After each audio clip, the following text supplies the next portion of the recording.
নমস্কার। রম্য গল্পমালায় সকল শ্রোতা বন্ধুদের জানাই স্বাগত। আপনাদের সাথে আমি রম্য মাইতি। আজ শোনাতে চলেছি সাহিত্যিক সত্যজিৎ রায়ের লেখা গল্প অক্ষয়বাবুর শিক্ষা। ছবি সংগৃহীত। গল্প পাঠে আমি রম্য মাইতি। আজকের গল্প অক্ষয়বাবুর শিক্ষা। অক্ষয়বাবু ছেলের হাত থেকে লেখাটা ফেরত নিলেন। কিরে, এটা চলবে না? ছেলে মাথা নেড়ে বুঝিয়ে দিল, না, চলবে না। এটা অক্ষয়বাবুর 5 নম্বর গল্প, যেটা ছেলে নাকচ করে দিল। অক্ষয়বাবুর ছেলের নাম অঞ্জন। তার বয়স 14। অতি বুদ্ধিমান ছেলে। ক্লাসে সে সবসময় ফার্স্ট হয়। পড়ার বাইরে তার নানা বিষয়ে কৌতূহল।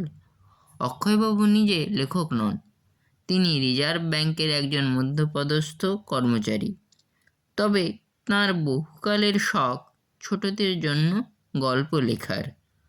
অঞ্জন যখন আরও ছোট ছিল, তখন অক্ষয়বাবু তাকে বানিয়ে বানিয়ে অনেক গল্প বলেছেন।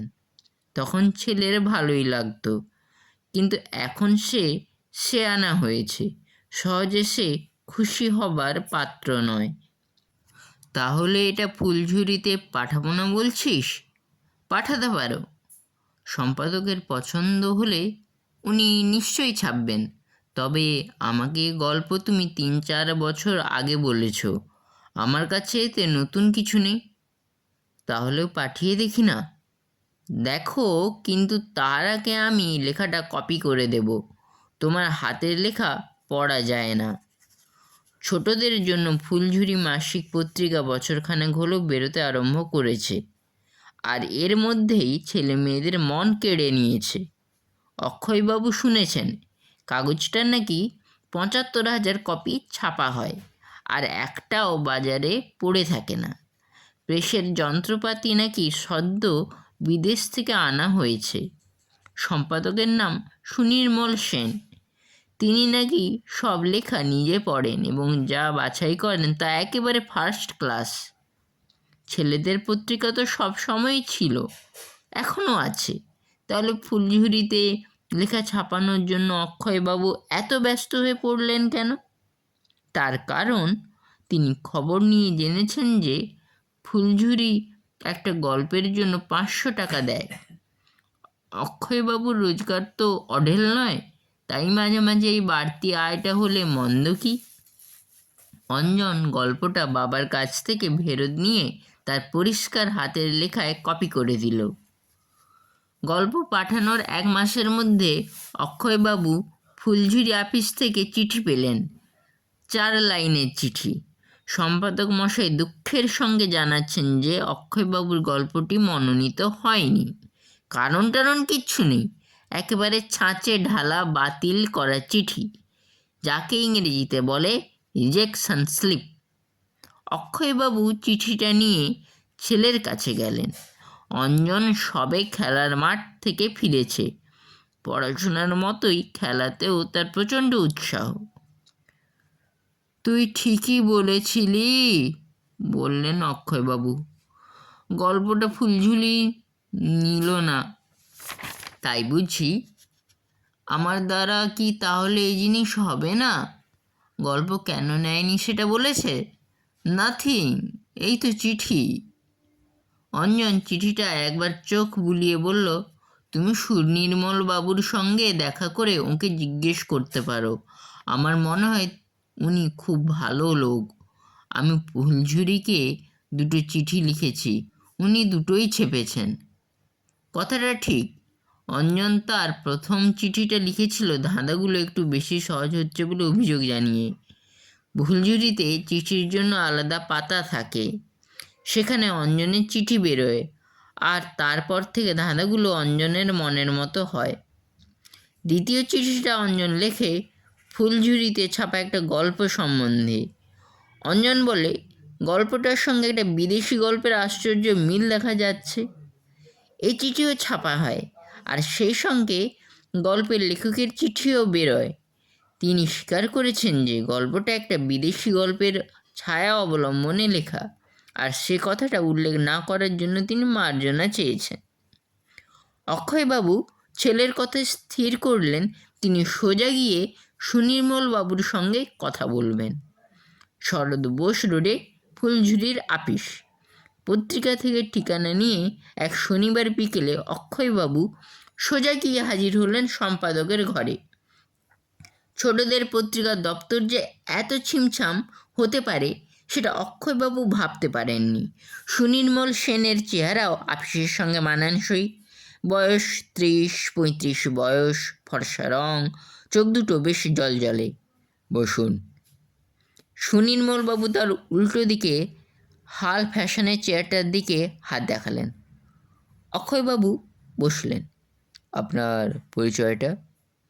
অক্ষয়বাবু নিজের নাম বললেন এবং সেই সঙ্গে বললেন যে তিনি সম্প্রতি অপরাধ নামে একটি ছোট গল্প ফুলঝুরিতে পাঠিয়েছিলেন। সেটা মনোনীত হয়নি বলে তাকে জানানো হয়েছে। হ্যাঁ, মনে পড়েছে, বললেন সুনির্মলবাবু। কিন্তু গল্পটা কী কারণে বাতিল হলো সেটা যদি বলেন তাহলে ভবিষ্যতে সুবিধা হতে পারে। সুনির্মলবাবু সামনে ঝুঁকে দু হাতের কোণই টেবিলের উপর রেখে বললেন, দেখুন অক্ষয়বাবু, আপনার মুশকিল হচ্ছে কি, আপনি যে আজকালকার ছেলেমেয়েদের মন জানেন তার কোনো পরিচয় আপনার গল্পে নেই। আমার কাছে সেকালের বাঁধানো সন্দেশ মৌচাক আছে, তাতে যেরকম গল্প বেরোতো আপনার গল্প সেই ধাঁচের।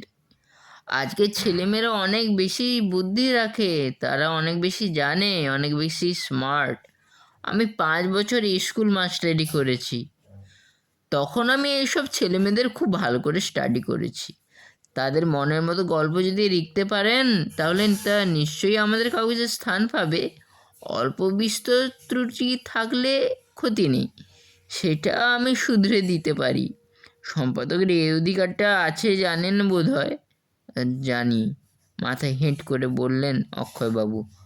এরপরে আর কিছু বলার নেই, তাই অক্ষয়বাবু উঠে পড়লেন। বাড়ি ফিরে ছেলেকে ডেকে জিজ্ঞেস করলেন, ফুলঝুরিতে কার গল্প তোর ভালো লাগে রে? অঞ্জন একটু ভেবে বলল, দুজন আছে, সৈকত ব্যানার্জি আর পুলকেশ দে। অক্ষয়বাবু ছেলের বইয়ের তাক থেকে এক গোছা ফুলঝুরি নিয়ে গিয়ে নিজের খাটের পাশের টেবিলে রাখলেন। তারপর 7 দিন ধরে তিনি রাত্রে খাওয়ার পর এই দুই লেখকের একগুচ্ছ গল্প পড়ে ফেললেন। এদের গল্পের মেজাজ যে তার নিজের গল্পের থেকে সম্পূর্ণ আলাদা তাতে কোনো সন্দেহ নেই। এদের বিষয়ও আলাদা, ভাষাও আলাদা। অক্ষয়বাবু বুঝলেন যে তাঁকে বেশ কাঠখড় পোড়াতে হবে। প্রথমে তার নিজের ছেলেকে আরও ভালো করে চিনতে হবে। অঞ্জনকে তিনি চোখের সামনে বড় হতে দেখেছেন, তার সম্বন্ধে গর্ব অনুভব করেছেন, কিন্তু সত্যি কি ছেলের মনের খুব কাছে পৌঁছতে পেরেছেন? অক্ষয়বাবু মিনিট খানেক চিন্তে করেই বুঝলেন তিনি শুধু পারেননি যে সে চেষ্টাই করেননি। ছেলে ক্লাসে ফার্স্ট হয় এটা জেনেই তিনি খুশি। ছেলে কি দেখে, কি শোনে, কি পড়ে, কি ভাবে, এসব তিনি কোনো দিন জানতে চেষ্টা করেননি। 6 মাস অক্ষয়বাবু কোনো গল্প লিখলেন না। সেই সময়টাতে ছেলেটাকে আরও ভালো করে চিনে তিনি অবাক হয়ে গেলেন। অঞ্জন আধুনিক বিজ্ঞান সম্বন্ধে কিশোরদের জন্য লেখা বহু ইংরেজি বই কিনে পড়ে ফেলেছে। কম্পিউটারের সব খবর তার কাছে আছে। সৌরজগতের গ্রহগুলোর স্যাটেলাইট সম্বন্ধে যা জানা গেছে সব সে জানে। খেলার ব্যাপারেও অঞ্জন সমান উৎসাহ। দেশ বিদেশের ক্রিকেট, ফুটবল, টেনিস, ব্যাডমিন্টন ইত্যাদি খেলোয়াড়দের নাম তার মুখস্থ। অক্ষয়বাবু খবরের কাগজের খেলাধুলোর পাতার দিকে দেখেন না। অক্ষয়বাবু বুঝলেন এবার থেকে বেশ খানিকটা সময় দিয়ে তাকে তার ছেলের জগতের সঙ্গে পরিচিত হতে হবে। গল্পের প্লট ভাবা তিনি অবশ্য এখনও থামাননি, কারণ ফুলঝুরিতে তার গল্প ছেপে বেরিয়েছে এ স্বপ্ন তিনি এখনও দেখেন। একটা গল্পের আইডিয়া মাথায় এলেই তিনি ছেলেকে শোনান। কেমন হয়েছে বলতো? একটু একটু করে ইমপ্রুভ করছে বলে। অঞ্জন। অক্ষয়বাবু যে ক্রমশ তাঁর ছেলের মনের সঙ্গে পরিচিত হচ্ছেন, মাঝে মাঝে তাঁর কথায় প্রকাশ পায়। যেমন একদিন রাত্রে খাবার টেবিলে বসে ছেলেকে জিজ্ঞেস করলেন, বেকার, লেন্ডাল, ম্যাকানরো, এই তিনজনের মধ্যে তোর মতে কে শ্রেষ্ঠ? ম্যাকানরো, বলল অঞ্জন। তারপর বেকার, তারপর লেন্ডাল। আরেকদিন অক্ষয়বাবু জিজ্ঞেস করলেন, ফ্যাক্স কাকে বলে জানিস? জানি। কি বলতো? ফ্যাক্সের সাহায্যে পৃথিবীর যে কোনো জায়গা থেকে যে কোনো জায়গায় একটা কাগজে কিছু লিখে বা এঁকে পাঠালে সেটা 1 সেকেন্ডের মধ্যে পৌঁছে যায়। অক্ষয়বাবু বুঝলেন ছেলেকে নতুন কোনো জ্ঞান তিনি দিতে পারবেন না। তিনি যা জানেন তার ছেলে তার চেয়ে বেশি জানেন। তবে এটা ঠিক যে তিনি ছেলেকে এখন আগের চেয়ে ঢের বেশি ভালো করে চেনেন।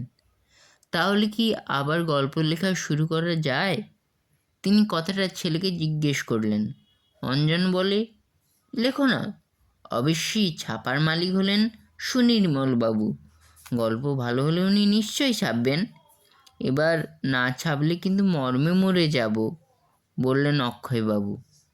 অন্তত একবার সূচিপত্রে আমার নামটা দেখতে চাই। অঞ্জন কিছু মন্তব্য করল না। দিন সাথে মাথা খাটিয়ে অক্ষয়বাবু ডান পিঠে নামে একটা গল্প লিখে ফেললেন। তারপর সেটা ছেলেকে পড়িয়ে জিজ্ঞেস করলেন, কেমন হয়েছে? অঞ্জন বলল, পাঠিয়ে দাও, আমি কপি করে দিচ্ছি। পরদিন লেখাটা পেয়ে তৎক্ষণাৎ ফুলঝুরির আপিসে গিয়ে সেটা নিজের হাতে দিয়ে এলেন অক্ষয়বাবু। 15 দিনের মধ্যে সুনির্মলবাবুর চিঠি এলো। ডান পিঠে মনোনীত হয়েছে। আগামী কার্তিকের ফুলঝুরিতে ছাপা হবে। অক্ষয়বাবু সগর্বে চিঠিটা ছেলেকে দেখালেন। অঞ্জন বলল, ভেরি গুড। এটা ভাদ্র মাস, তাই আরও 2 মাস অপেক্ষা করতে হবে। এই সময়ের মধ্যে নতুন উদ্যমে অক্ষয়বাবু আরও গল্পের প্লট ভাবতে লাগলেন। এখন তিনি চাবিকাঠি হাতে পেয়ে গেছেন, তাই ছেলেকে শোনানোর আর কোনো প্রয়োজন নেই। এই 2 মাসটাকে অক্ষয়বাবুর 2 বছর বলে মনে হলো। অবশেষে কার্তিক মাসের 2রা অঞ্জনের নামের খয়েরি খামে এলো নতুন ফুলঝুরি। ছেলে তখন পাড়ার মাঠে খেলতে গেছে। অক্ষয়বাবু সবে আপিস থেকে ফিরেছেন।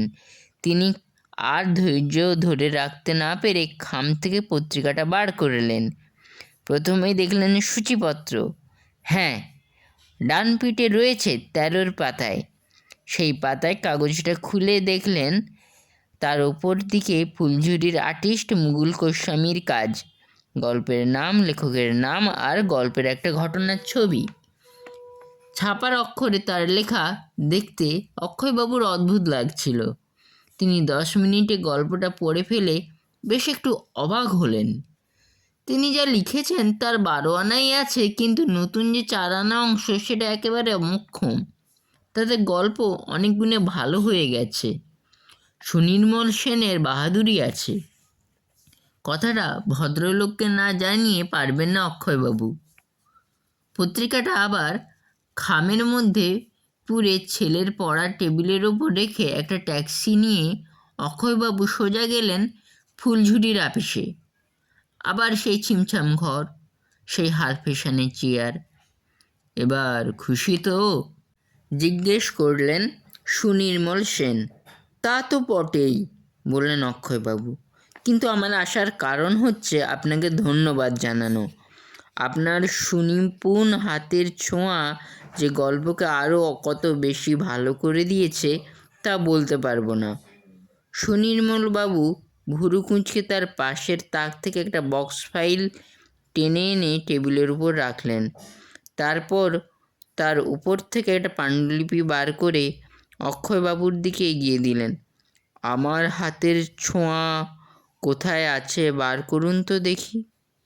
অক্ষয়বাবু পাণ্ডুলিপির প্রত্যেক পাতায় একবার চোখ বুলিয়ে দেখলেন, কোথাও কোনো কাটাকুটি নেই। ওটা আপনারই হাতের লেখা তো? জিজ্ঞেস করলেন সুনির্মল বাবু। ওটাই আপনি পাঠিয়েছিলেন তো? আগে হ্যাঁ, এটাই পাঠিয়েছিলাম, তবে হাতের লেখা আমার নয়। তবে কার? অক্ষয়বাবু একটা দীর্ঘশ্বাস ফেলে ম্লান হাসি হেসে বললেন, আমার ছেলের। কেমন লাগলো আজকের এই গল্প? কমেন্ট বক্সে অবশ্যই লিখে জানান।